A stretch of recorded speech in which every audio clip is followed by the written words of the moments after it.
Bueno, buenas tardes a todos y a todas. Buenas tardes, Fernando, ¿cómo estás? Tardes. Muy bien, muchas gracias.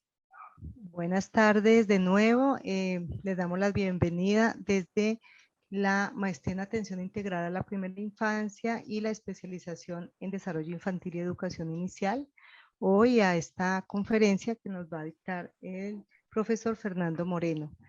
El profesor Fernando Moreno Dulcey es psicólogo y magíster en psicología con énfasis en lenguaje, cognición y educación de la Universidad del Valle. PhD en psicología de la Universidad de los Andes. Su experiencia en el sector educativo está orientada desde una perspectiva sociocultural y está relacionada con la intervención en escenarios escolares y la formación de maestros y maestras, la implementación de proyectos de intervención con niños que viven en contextos de pobreza. Muchas gracias, Fernando, por acompañarnos hoy. El título de la conferencia es Intervenciones éticas en primera infancia, una perspectiva cultural. Nuestra propuesta es escuchar al doctor Fernando y si tenemos preguntas, irlas colocando en el chat para ir abonándolas al final o en un momento dado poder de pronto hacer un pare y trabajar sobre ellas. Fernando, de nuevo muchas gracias. No, a ustedes muchas gracias por la invitación. A propósito del tema de primera infancia, el escenario en el que me encuentro será próximamente el cuarto de Joaquín, un bebé que estamos esperando para los primeros días de noviembre. Y me desplazó de la oficina, pero todavía estoy haciendo uso del lugar, así que atrás pueden ver la cama cuna que usará mucho más adelante, no todavía. Pero bueno, me parece que valía la pena compartir un poco eso. Bien, yo espero no demorarme tanto, pues tengo varias diapositivas, pero intentaré hacerlo muy rápidamente, sobre todo para que al final tengamos un espacio de conversación, porque además pensé que esta puede ser una conferencia, llamémoslo así, o por lo menos un abrebocas de lo que es, de una temática que a mi modo de ver es provocadora y que a veces pues permite reflexiones más profundas en torno a la intervención en la primera infancia. ¿Listo? Voy entonces a compartir y aquí ya está. Muy bien. Voy a... Perfecto. Cuadro esto aquí. Ya está. Si hay algo que sucede, les pido el favor, Jackie o Isabela, que me avisen, porque como comparto pantalla, entonces se me desaparece todo y pues quiero como concentrarme un poco aquí. Muy bien. Dale, tranquila, profe. La primera pregunta que yo haría como abrebocas a todas las personas que nos acompañan el día de hoy y que aprovecho para saludar también con las buenas tardes, es si les gustaría educar un niño o una niña de 5 años para que sea exitosa o exitoso en su adolescencia. ¿Y qué pensarían si yo les pregunto si les gustaría educar a ese mismo niño o niña para que sea exitoso a sus 30 años? Pues bien, el día de hoy traigo esta presentación sobre intervenciones éticas en primera infancia desde una perspectiva cultural. Y como ya lo mencionó la profesora Jacqueline, yo soy Fernando Moreno, tengo un doctorado en psicología, pero si tuviera que definirme hoy en día lo haría como un psicólogo cultural del desarrollo. Es decir, me interesa pensar el desarrollo infantil esencialmente desde un enfoque que le dé valor a la cultura. Y por eso he traído el tema de las intervenciones en primera infancia y por eso entonces hablar o empezar con el tema de cómo hacer o cómo educar o ayudar a educar a un niño o una niña para que sea exitoso. Y por supuesto pondremos en discusión y en debate esa misma idea a lo largo de la conferencia. Bueno, no sé si ustedes conocen este test. Se conoce como el test, nosotros en Colombia le decimos el masmelo o el malvavisco, ¿cierto? Pero es un test relativamente famoso y conocido y yo quiero arrancar presentando unos cuantos minuticos de en lo que consiste ese test. Entonces, permítanme, miramos este video, unos par de minuticos, les pido que pongan atención y luego continúo.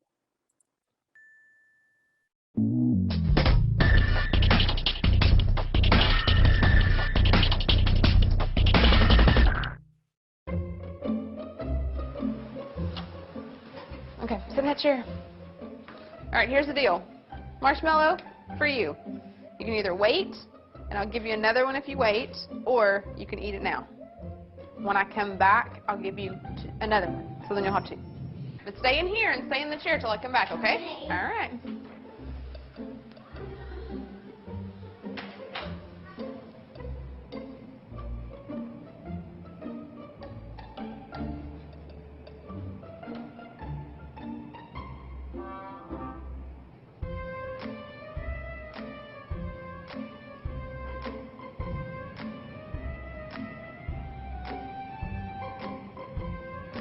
I'm gonna go do something, and then I'll come back. It smells yummy. It smells really good.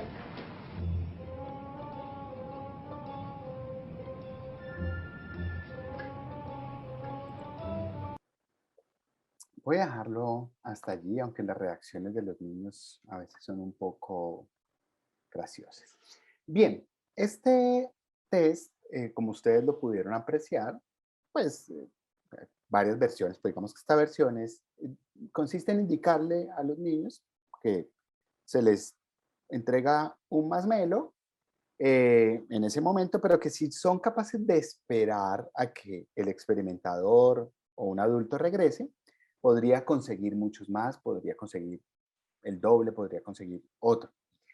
Y lo que hacen los investigadores, lo que hacen los psicólogos que se interesan en este tema es medir el tiempo en que los niños pueden postergar la recompensa o postergar la gratificación. Porque esto ha sido, ay, perdón,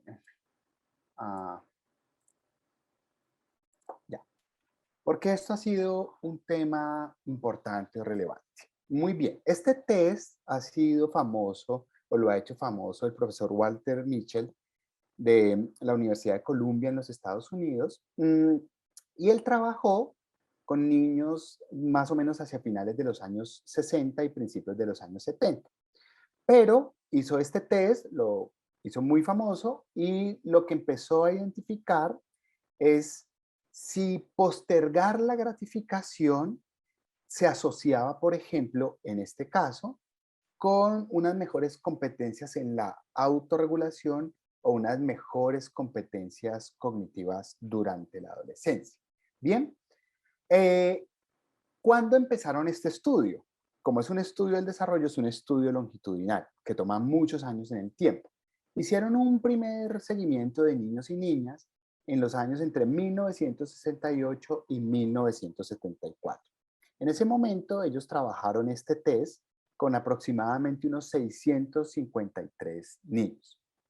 Luego hicieron un segundo seguimiento, más o menos en 1981 y 1982, y utilizaron una herramienta que es el California Child QSET, que es una herramienta que se otorgaba a los padres un poco para evaluar como las competencias que los padres identificaban en los niños. En ese segundo momento no fueron tan exitosos en identificar tantos padres de familia. Imagínense, habían pasado más o menos unos 7 o 8 años desde que habían trabajado con los niños. Entonces solamente consiguieron trabajar con 95 padres de los 653 niños que habían logrado, con los que han logrado trabajar entre el año 68 y el 74.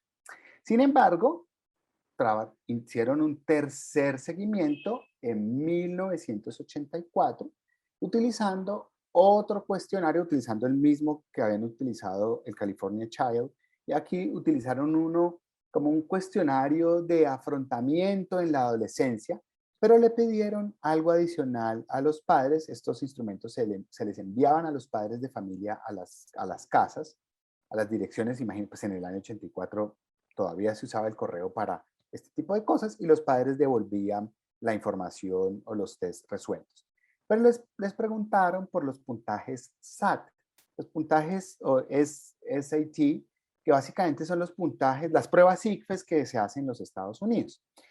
¿Qué intentaron entonces hacer estos investigadores durante todo ese tiempo? Lograron tratar de establecer, postergar la gratificación. Niños que son capaces de esperar más tiempo para no comerse el masmelo, podían llegar a tener mejores habilidades cognitivas o mejores habilidades de autorregulación.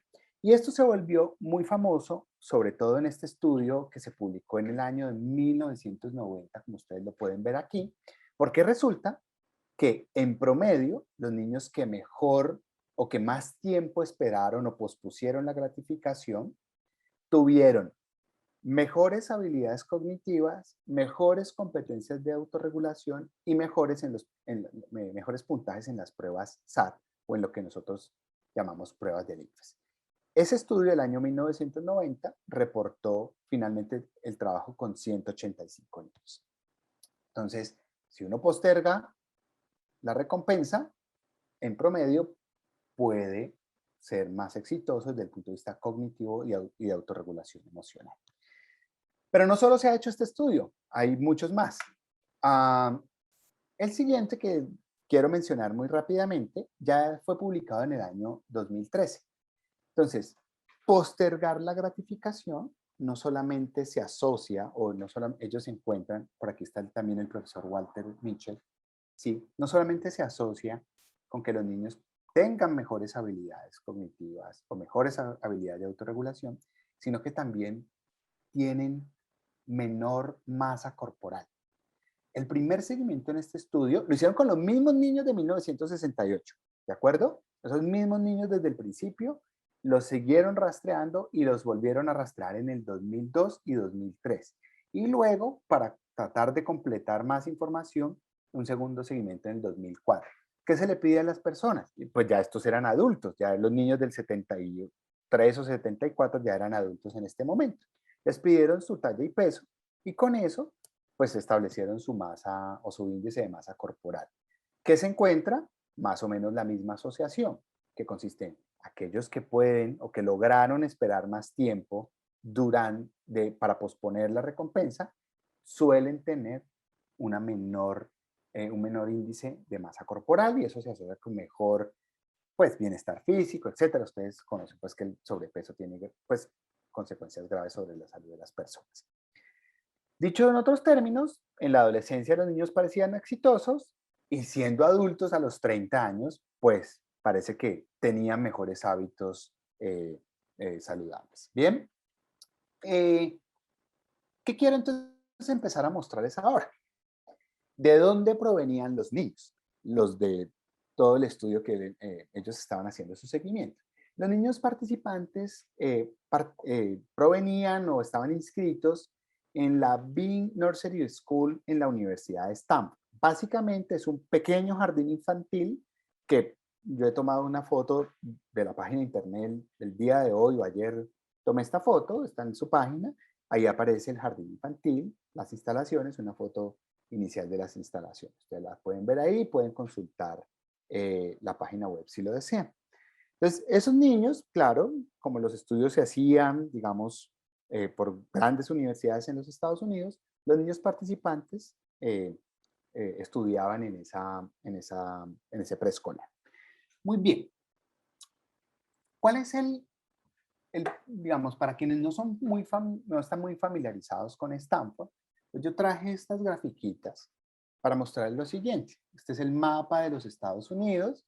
Las zonas más oscuras, digamos, son las que uno puede identificar con mayores ingresos, ¿sí? Ustedes van a identificar aquí una zona, pues yo no estoy tan seguro de qué zona sea en este momento, pero pues digamos que es el medio oeste, pero sí identificamos más fácil la costa este, Nueva York, todos estos estados que están por aquí, y obviamente luego el otro estado que encontramos acá es California, y aquí tenemos una zonita más oscura, ¿cierto? Que está asociado pues con algunos contextos de mayor riqueza en los Estados Unidos. Esta tablita que ustedes encuentran aquí, y que traje yo en este momento, lo que indica o es un ranking mejor del ingreso, ¿sí?, económico anual en promedio por condado. Ustedes saben que los Estados Unidos se dividen en condados, los estados se dividen en condados, y entonces el condado, que para nosotros sería como las comunas o las localidades en Bogotá, ¿cierto? Pues tienen una media, un ingreso medio, Y lo que podemos encontrar es que aquí hay unos estados unos condados con un ingreso muy grande en promedio, de $134,000 al año. En Virginia, en Maryland, está la zona de la capital, de Washington, D.C., es la zona también del Pentágono, seguramente allí hay mucha riqueza. Tenemos la zona de Nueva Jersey también. Y el quinto condado con mejor ingreso, ¿sí?, es el de Santa Clara, en California. ¿Dónde está ubicada la Universidad de Stanford? Sí, está ubicada justamente en este condado de Santa Clara. Entonces, los niños que participaban de esta escuela son niños que seguramente viven en los alrededores de la Universidad de Stanford, hacen parte o son hijos o son parientes de personas que trabajan o estudian en la Universidad de Stanford, pero además están asociados a un sector económico, pues, de mayor ingreso en promedio. ¿Cuál es el problema de esto? ¿Sí? O lo que yo me pregunto es, yo no, pues por supuesto hay un debate más amplio alrededor de estos asuntos. Es si existe entonces en los estudios sobre el test del Marshmallow algún tipo de sesgo en la investigación. Pues, ¿qué podemos encontrar? Un debate reciente que pone, digamos, en entredicho o que empieza a cuestionar un poco los resultados del test del Marshmallow, ¿sí?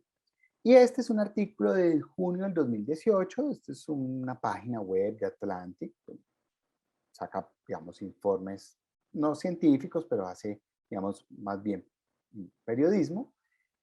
Y muy recientemente lo que se propone es que, o se hacen la pregunta de por qué los niños ricos son tan buenos en el test del Marshmallow, y lo que más o menos están diciendo es, parece que el asunto no es una cuestión de voluntad, sino de riqueza, ¿sí? Y eso tiene mucho sentido cuando revisamos estos datos que quería mostrarles acá, de la Universidad de Stanford, donde está ubicada, y estos datos que traía para más o menos situarlos en esta reflexión.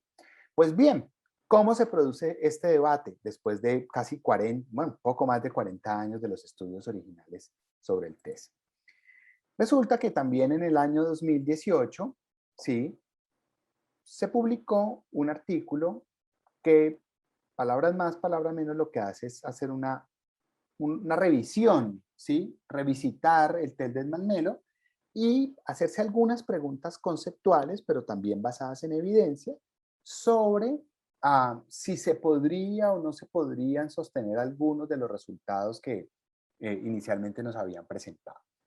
Los datos de esta investigación fueron obtenidos de unos datos a nivel nacional de los Estados Unidos. Allí yo les doy la referencia, pueden buscar esas palabras y encuentran la información. Es una encuesta a gran escala, donde se ha rastreado a muchos niños en los Estados Unidos desde el nacimiento y se hizo un estudio longitudinal de muchos años y los investigadores pueden acceder a él. Aquí se hizo un primer seguimiento de los niños a los 54 meses de edad, que es más o menos el mismo rango en el que se hicieron los estudios originales sobre el test.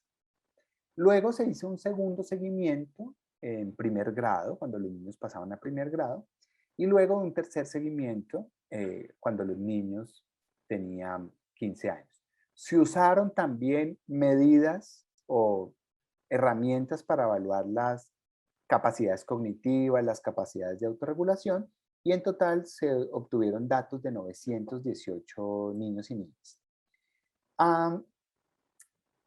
El artículo tiene algo que es muy interesante, que es lo que encuentra a mano derecha, y es que lo que lograron hacer fue como separar de esos 918 los niños que pertenecían o que tenían madres que habían terminado un grado universitario versus los niños que sus madres no habían terminado un grado universitario, es decir, que no habían terminado el college en los Estados Unidos.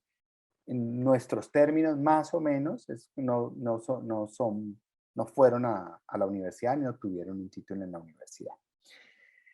El énfasis de este artículo se hace entonces sobre las mujeres, las madres, que no tuvieron no tenían grado. Y allí tienen datos de 552 niños, mientras que los niños que tenían madres con algún grado universitario pues eran de 366. ¿Qué encuentran entonces estas personas, estos autores en el 2018 cuando empiezan a introducir otras variables? Lo que encuentran es, sí, pareciera que el test de Masmelo tiene una asociación con ciertas habilidades de autorregulación, pero esas asociaciones no son tan fuertes. Y que cuando uno introduce lo que llamamos en investigación unos controles, parece que hay otras variables que se asocian mejor con esta idea de poder postergar la gratificación. Uno, ya lo dije, la escolaridad de la madre. Esa es una variable y ustedes la van a encontrar, es consistente en la literatura en psicología del desarrollo. En algunos contextos donde he hablado de esto me preguntan, pero ¿escolaridad de la madre o de los padres? Y no, es la escolaridad específicamente de la madre la que se asocia mucho con buenos resultados durante el desarrollo. Otra variable que afectaba a esta capacidad de los niños para postergar la gratificación y en consecuencia para tener mejores habilidades cognitivas y socioemocionales es el ingreso familiar.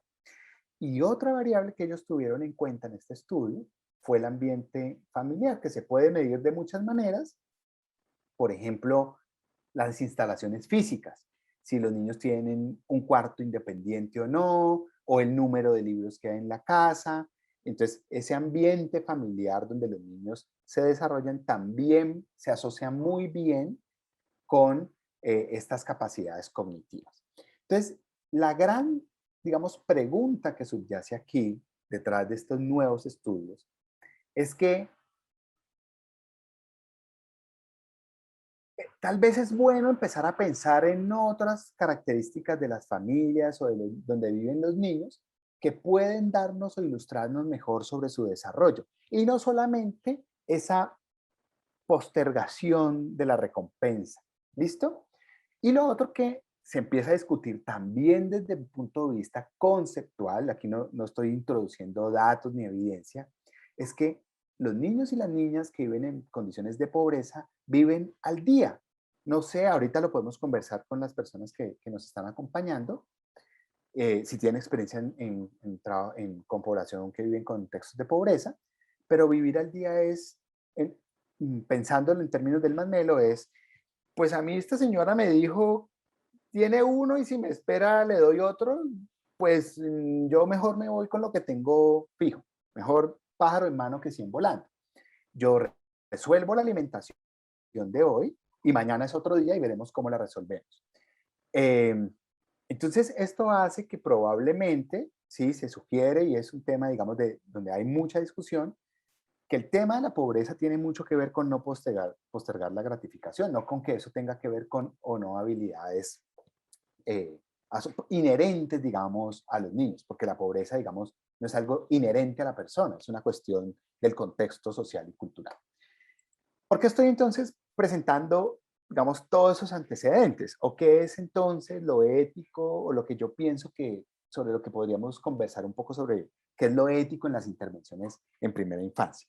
También hay entonces en los últimos años algunos nuevos, digamos, estudios o trabajos que están poniendo en tela de juicio o están retando o están identificando los retos éticos de las intervenciones que se hacen hacia padres y madres de familia en países, ¿sí?, de ingresos medios y bajos. Colombia, por supuesto, clasifica como un país de ingresos medios.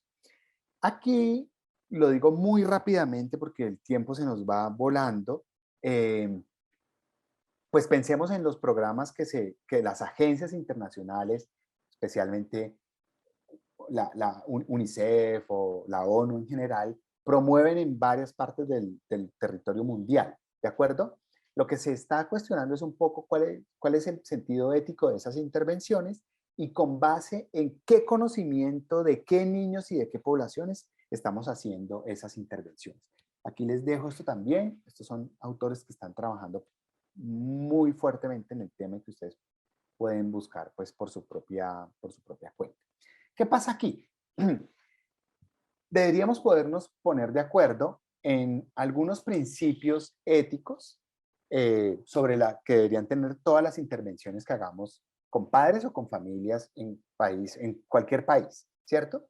Un principio ético sería el respeto por las personas, por eso los investigadores solicitamos consentimientos informados, nos preocupa que la gente se sienta respetada en las investigaciones.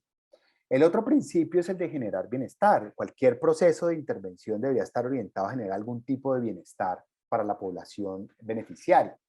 Y el tercer principio sería un principio de justicia y equidad. Cualquier intervención entonces debería estar también pensada para poder respetar ese principio. Y traigo una cita que me voy a permitir leer rápidamente del artículo de Morelli y colaboradores. Dice, palabras más, palabras menos, que los investigadores e interventores deben entender que las experiencias vividas de las personas con las que trabajan reflejan la intersección de diversas miradas culturales, recursos económicos, los bagajes étnicos, la edad, el género, el estatus social, la práctica lingüística, la religión, entre otros, y que esos investigadores y esos interventores deben hacerse conscientes de esas diferencias en las experiencias para que eviten actuar con base en sus propios sesgos. Y aquí lo menciono rápidamente. En general, el problema, ¿sí?, de las intervenciones pensadas para las familias en países de ingresos bajos y medios, es que la información científica que tenemos proviene mayoritariamente, abrumadoramente, mayoritariamente, pero de manera abrumadora, de países de ingresos socioeconómicos altos, con realidades sociales distintas, ¿sí? Entonces, adaptamos modelos de otros contextos, ¿sí?, evitando reconocer esta diversidad de la que habla la cita.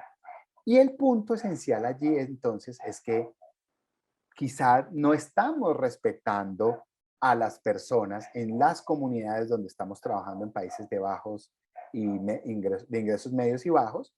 Probablemente algunas intervenciones terminen afectando a esas comunidades con buenas intenciones, no lo quiero poner en duda, y que entonces hay que volver a pensar qué es lo que sabemos de las comunidades con las que trabajamos en países de ingresos bajos y medios para ver si nuestras intervenciones respetan esos principios éticos, digamos, que podríamos aceptar como punto de partida.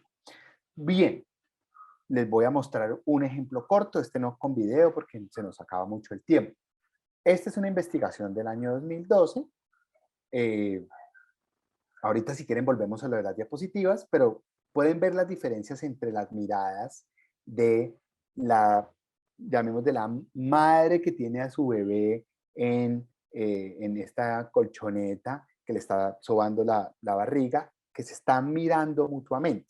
Y pueden ver la diferencia en esta imagen de cómo se sostiene al niño de otra mirada y el niño no necesariamente tiene este mismo tipo de interacción con su madre o con su cuidadora. Este estudio publicado, aquí están los autores, yo no voy a hacer demasiado énfasis en esa parte, comparó madres en Alemania y madres de una comunidad que son las ENSO en Camerún. Básicamente lo que se encuentra es que las madres en Alemania miran mucho más a los niños, ¿sí?, como se puede apreciar en esta foto. Las madres también imitan más lo que hacen y refuerzan, por ejemplo, la sonrisa social. Cuando un bebé sonríe por primera vez, la respuesta de la madre en Alemania es sonreírle y además entusiasmarse mucho por esto. Y es todo este tipo de interacción, para resumir rápidamente el asunto, es que cuando uno mira lo que los psicólogos del desarrollo llamamos unos outcomes, que son los resultados del desarrollo, pues resulta que los niños en Alemania en promedio se reconocen en el espejo alrededor de los 18 meses. Es decir, los niños son individualizados de manera temprana, se reconocen como sujetos independientes de manera muy temprana. ¿Qué sucede con las madres en Camerún? Se mira mucho menos a los niños. ¿Por qué? Este no es la foto, digamos, que mejor lo presenta, que quería darle énfasis a la mirada, pero los niños van casi siempre atrás. como las madres peruanas o como en nuestro contexto, las familias guambianas también, ¿sí? O nuestros propios indígenas, que llevan a los niños en la espalda y eso evita durante los primeros meses el contacto visual. Entonces, las madres están vinculadas en una actividad productiva, necesitan las dos manos y en esas comunidades no es la manera de criar a los niños. Hay entonces, por supuesto, una menor tasa de imitación. Las madres refuerzan menos el tema de la sonrisa social, ¿sí? Y los niños, si bien se reconocen en el espejo, lo hacen, digamos, de manera más tardía, más alrededor de los 24 meses, porque los valores esenciales en estas madres, en Camerún, es que los niños son primero parte de la comunidad y cumplen un papel dentro de la comunidad. En el caso alemán, digamos, mayoritariamente o tradicionalmente occidental, los niños los individualizamos muy rápido. Para el ejemplo, un cuarto especial para el niño que estamos esperando en este hogar. ¿Listo? Entonces, ojo con lo que quiero señalar y es, si yo utilizo la evidencia científica solo de las madres en Alemania, yo puedo pensar que hay un problema del desarrollo en los niños del Camerún, ¿sí?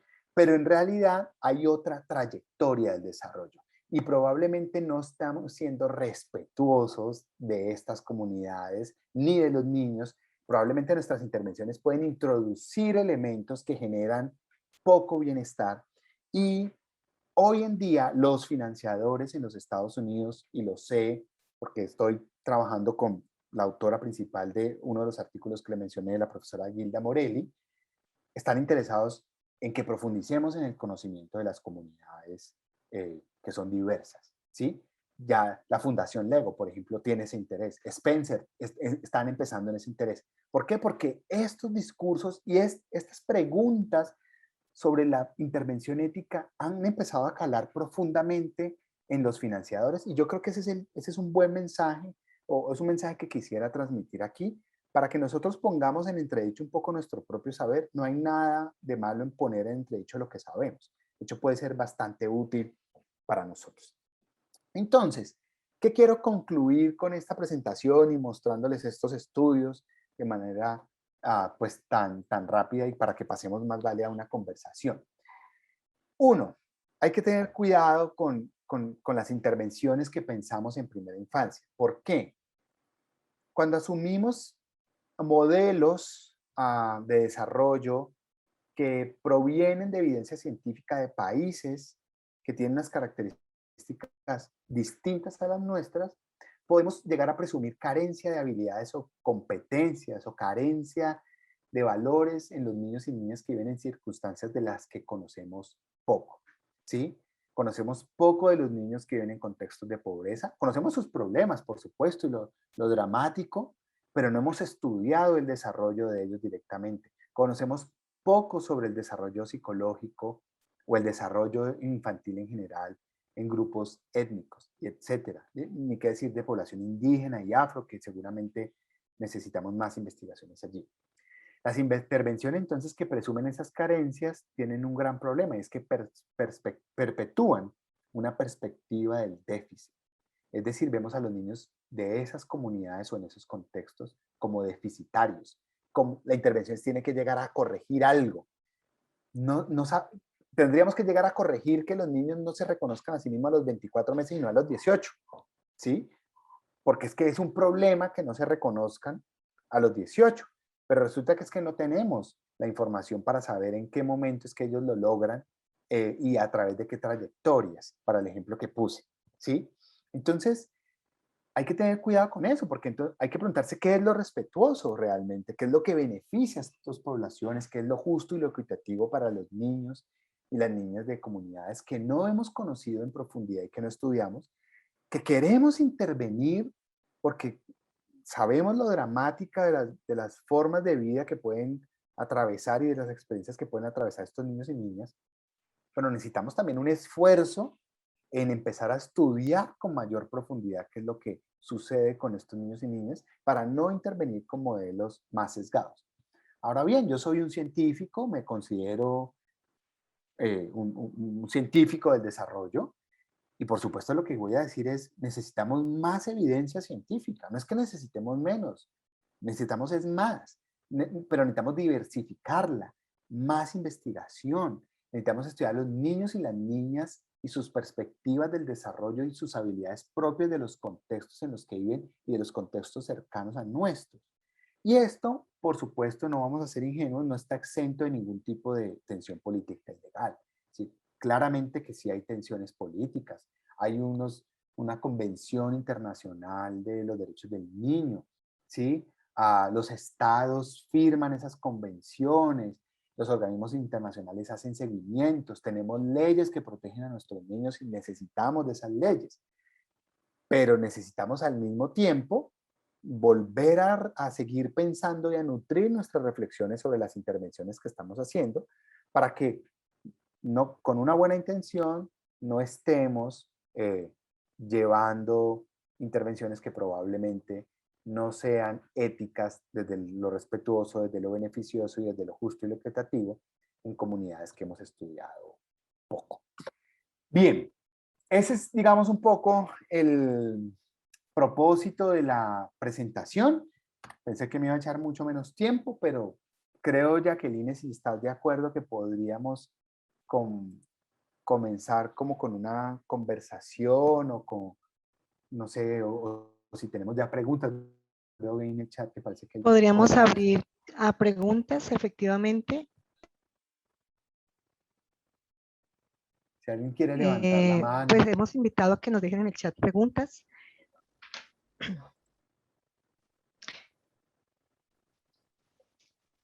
Mientras se animan a preguntar, Fernando, al escucharte pensaba un poco, pues en la apuesta que estás haciendo de pensar la primera infancia contextualizada, ¿sí? Y pensar un poco cómo esas políticas públicas que generan unas intervenciones a veces ya direccionadas y hablan de multiculturalidad, habría realmente que hacer algo mucho más preciso, es un poco el planteamiento, pensando ya en el trabajo de intervención, en la mirada. Por ejemplo, si uno habla de hitos de desarrollo, estamos pensando 12 a 18 meses y hablamos de 24 meses, ¿cómo no irnos a la idea de marcar un déficit? ¿Sí? O sea, ¿cómo jugar con eso? Sería un poco mi pregunta mientras... Sí, yo creo que ese es el punto que quería resaltar al final, porque bueno, no tengo conocimiento de las personas que están aquí, pero digamos, si yo trabajo haciendo seguimiento en un CDI del desarrollo de los niños y tengo unos protocolos que seguir, o tengo que informar si identifico que hay un hito que no se está cumpliendo, no se está alcanzando, pues yo tengo una responsabilidad contractual, pero seguramente profesional también. Tengo una responsabilidad legal y ética, por lo menos en reportar, mire, este niño pareciera tener o esta niña parece tener un retraso en este hito. El punto, yo creo, no es hacer bruscamente este cambio en el sentido de entonces cualquier situación que se salga dentro de una trayectoria del desarrollo esperada no deberíamos reportarla hasta que no tengamos conocimiento científico al respecto. No, yo creo que ese camino es más riesgoso. Yo la invitación que haría es, pensemos cuál es el, digamos, bagaje cultural, étnico, socioeconómico de ese niño o esa niña y qué podría explicar que no se cumpla con ese hito del desarrollo. Dicho en otros términos, creo que se trata de complejizar la mirada. ¿Sí? Porque puede ser que un hito del desarrollo que no se cumpla sea un indicador grave de una consecuencia en un niño que necesita ser intervenida rápidamente. ¿Sí? Un niño que no tiene lenguaje o que no desarrolla el lenguaje, pues nos debe preocupar sin duda alguna, porque nos puede indicar alguna dificultad en la audición y habría que intervenir. Entre más temprano, todos lo sabemos, pues esas intervenciones tienen más efecto. Entonces creo que el punto es, reconociendo esa tensión política y legal en la que nos movemos en primera infancia, por lo menos en Colombia, yo creo que el punto es exijamos más y mejor evidencia científica de nuestros contextos. 2, complejicemos nuestra mirada y mientras todo eso sucede, continuemos haciendo nuestro trabajo, pero no hagamos nuestro trabajo como por fuera o evitando dar estas discusiones o reconocer estos debates. Bueno, muchas gracias, Fernando. Invito al público a hacer preguntas. Es un tema muy interesante, sobre todo que nos deja pues un gran interrogante frente a la intervención, ¿cierto? Y a las formas de valoración de los niños pequeños. Hay una pregunta de Diana Biafara, me corrigen si creo que es la primera que veo en el chat. Diana, buenas tardes. Vale, sí, aquí dice, ¿qué referentes nos recomendarías para profundizar en el tema y aprender más sobre el desarrollo infantil en nuestro contexto? Miren, yo creo que tenemos un grave problema y es que tenemos poca literatura científica para recomendar. Sobre todo en nuestro contexto en español. Yo creo que en Colombia estamos apenas iniciando pues como un camino al respecto y creo que en Latinoamérica también.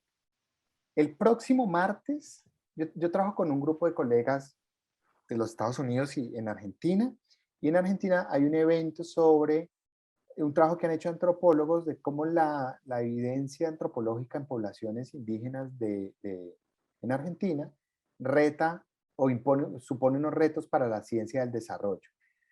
Yo no sé si ustedes tienen los datos, yo me puedo comprometer a mandarles esa información para que se inscriban. Es el próximo martes a las 12 del mediodía.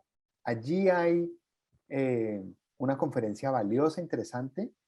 Tenemos en español, yo creo que los trabajos de Bárbara Rogoff en español, que creo que muestran muy bien digamos, las diferencias que hay en lo que ella llama como un modelo de aprendizaje por observación y por involucramiento o participación.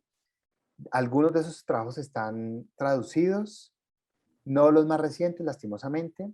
Y la literatura que yo le recomendaría o a quienes, para el tema específicamente ético, es seguir por lo menos a la profesora Gilda Morelli, a la profesora Heidi Keller y a la profesora Nandita, perdónenme, pero no sé pronunciarlo.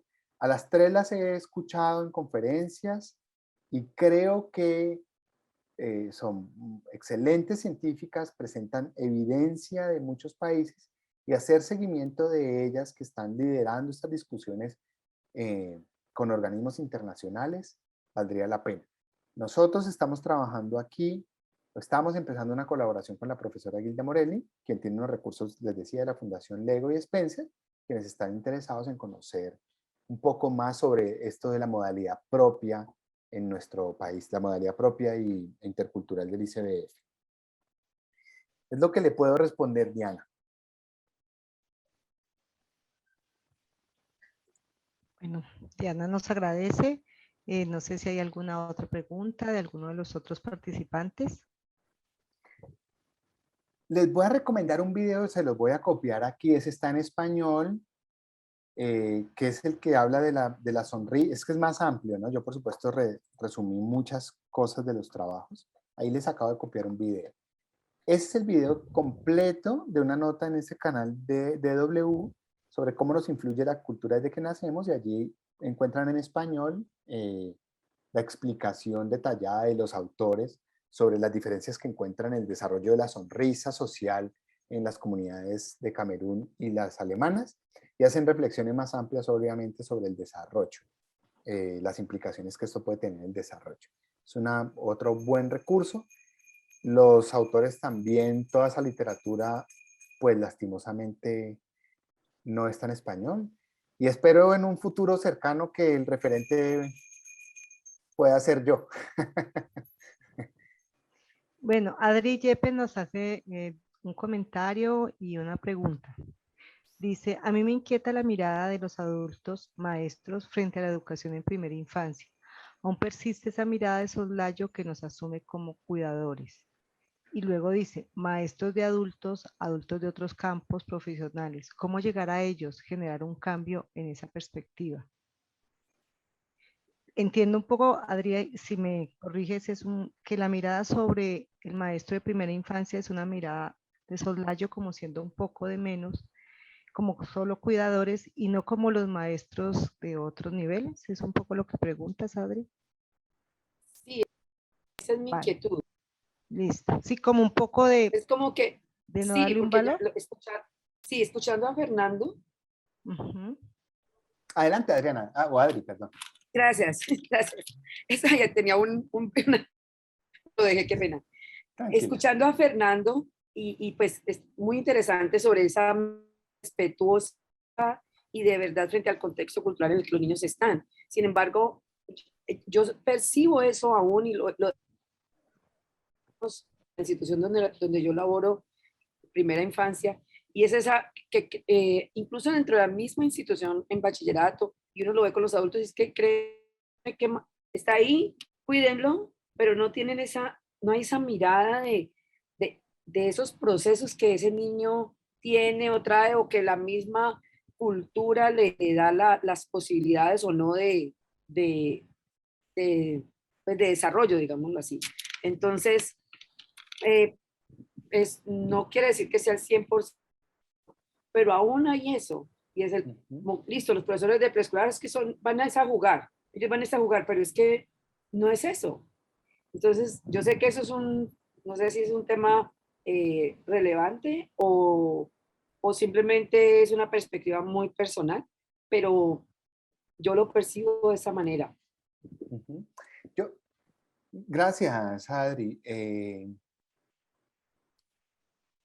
Yo ampliaría la conversación, Jackie, porque yo sé que vos trabajas mucho más detenidamente el concepto de cuidado. También creo que el problema puede estar es en que entendemos que el cuidado es solamente salvaguardar la vida de los niños. Es como, vea, yo le entrego un niño a las 8 de la mañana y usted me lo tiene que devolver enterito, comido, a las 4 de la tarde o a las 2 o a la 1 de la tarde. Pero con que no le pase nada es suficiente. Yo creo que esa es una idea muy simple del cuidado, ¿no? Pero no sé, ya que Una vos... idea un poco como de lo asistencial. Discutíamos de pronto ayer y es cuando uno concibe el trabajo en primera infancia como un trabajo que va a fundar una subjetividad y se entera de lo que es de profundo este proceso, lo que nos queda es el respeto profundo por quienes educan, y educan no significa escolarizan a la primera infancia, que ese es un punto también en debate y en discusión. Realmente esa es un poco también la apuesta de nosotros en todo el trabajo que hacemos, tanto en la maestría como en la especialización. Fernando es parte de nuestro equipo de trabajo, de pensarnos que esto no es fácil y son concepciones que se necesitan cambiar para darle un lugar de valía a este primer proceso que antaño se hacía intuitivamente en las familias y que no estaba mal hecho, pero que el contexto social y cultural tenía unas referencias que contenían. Se transforma esto, al niño se lo ubica institucionalizado y ¿qué pasa frente a esos procesos? Sí, es un Mira, poco allí.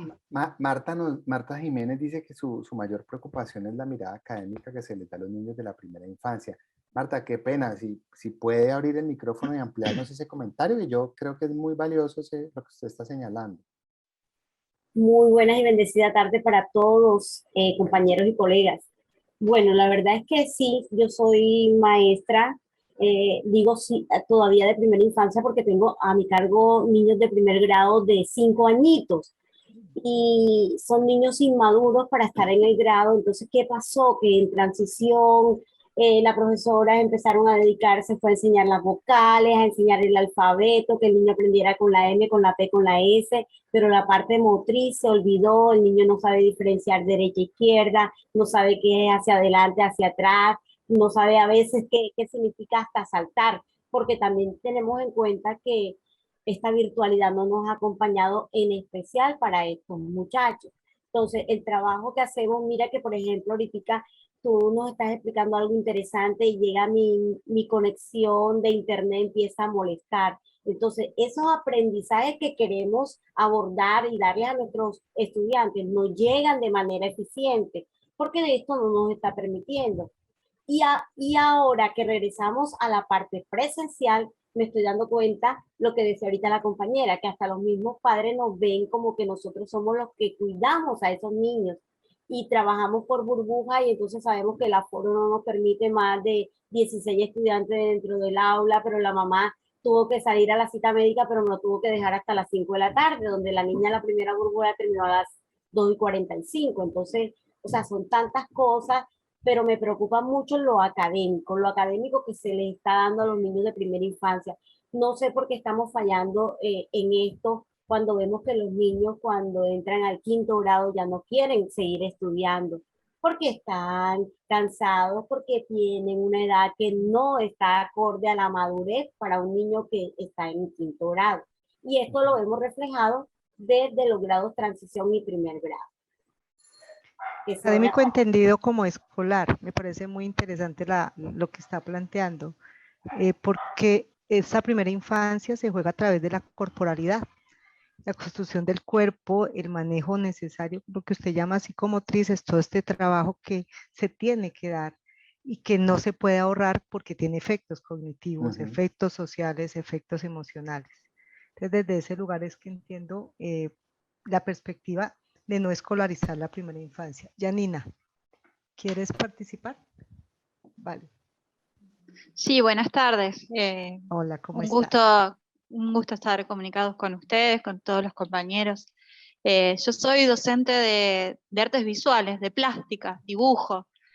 En una institución privada tengo a cargo niños desde primer grado y como decía la compañera Marta, se nota mucho el contexto de pandemia, cómo ha afectado toda la parte psicomotriz.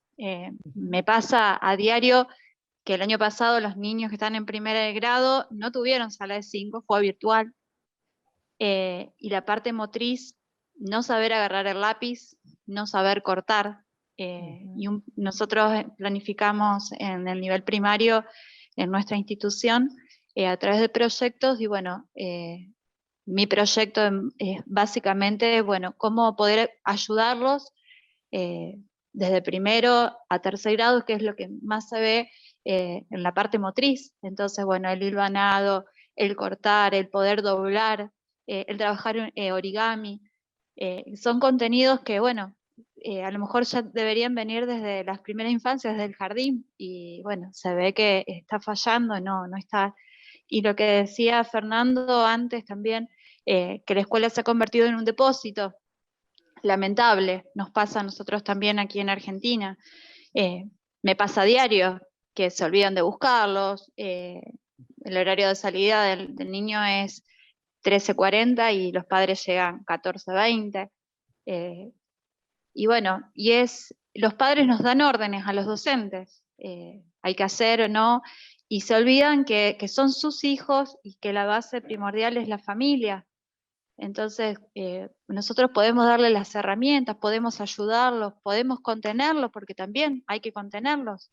Y bueno, y los contextos también que hablabas antes, Fernando, ¿cómo influyen? A mí que me toca, tengo la oportunidad de llevarlos de primer grado a tercer año del nivel secundario a los alumnos, aprendo a conocerlos y ver, como vos decías, no todos los contextos familiares y niveles sociales ayudan de la misma manera, y es muy notorio eso. Así que bueno, mientras los escuchaba hablar y veía los PowerPoint, era como que iba hilvanando y lo iba asociando a mi práctica docente diaria. Así que bueno, agradezco esta oportunidad de poder participar. Muchas gracias. No, a ti muchas gracias por la participación. Y Yo no sé Janina, si... te sugeriría que los pongas a rolar, a rasgar, a brincar, a correr, porque todo este proceso que se gesta y que uno puede decir psicomotricidad o motricidad fina, Sí. tiene nacimiento en el otro manejo corporal. Recuerden que ha sido un año de quietud, Sí. Y es invertir para lograr ganar. Esa es una apuesta Sí. importante como en esa construcción corporal. Muchas gracias, Muchas Fernando. gracias. Muchas gracias a todos ustedes.